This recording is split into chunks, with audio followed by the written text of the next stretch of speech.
Welcome back. A planetary party is happening in our night sky at the moment. All planets except Mercury have lined up in a rare planetary alignment. Well, to tell us more about this, Matt Woods from Perth Observatory joins me live now. Matt, great to have you with us today. What exactly is a planetary alignment?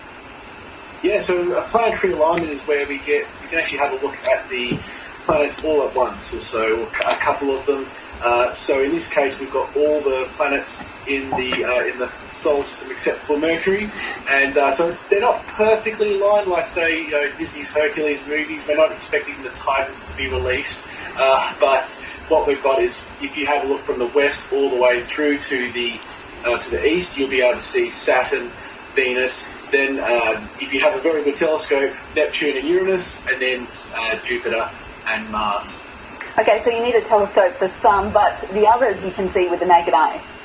Yeah, look, if you could just got a pair of binoculars, you can actually see Venus, and Venus has phases just like the Moon because it's an inner planet. And with Jupiter, with binoculars, you can actually see the Galilean moon. So depending on where they are, Io, Europa, Ganymede, and Callisto. Yeah, and how rare is something like this, Matt? We're lucky for this past 10 or so years where we've got Jupiter and Saturn in the same part of the solar system as Uranus and Neptune. So there are some conjunctions where you have two or three celestial bodies close together, or alignments. Some are close than less rarer than others. So Mercury and Venus, we usually see them a lot more because they take quicker, they're faster to actually go around the sun.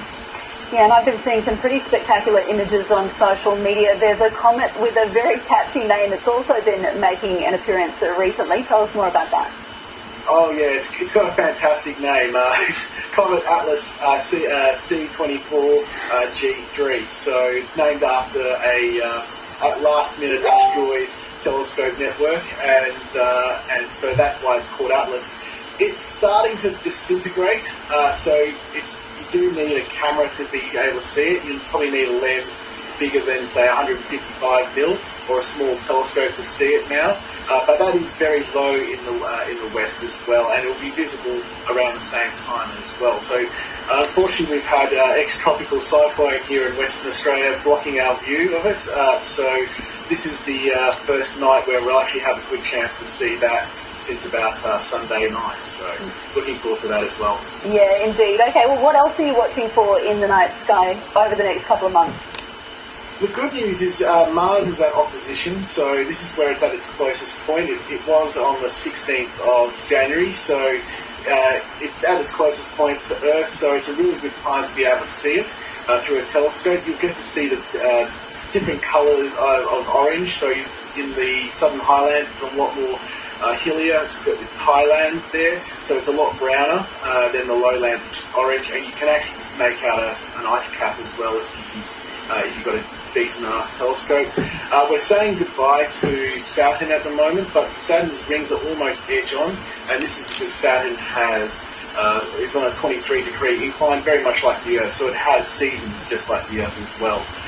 We've also got Orion in the night sky, so there's some really nice, you've got the Orion Nebula, and there's some really nice star clusters in that area as well. Later this we have coming up this year, we'll have a couple of lunar eclipses here that will be visible. The first one will be only really visible in the eastern coast, but in September, all of Australia will be able to see a really nice total lunar eclipse. All right, well, we hope you get in some good sky watching it tonight. Matt Woods, thank you so much. Fingers crossed.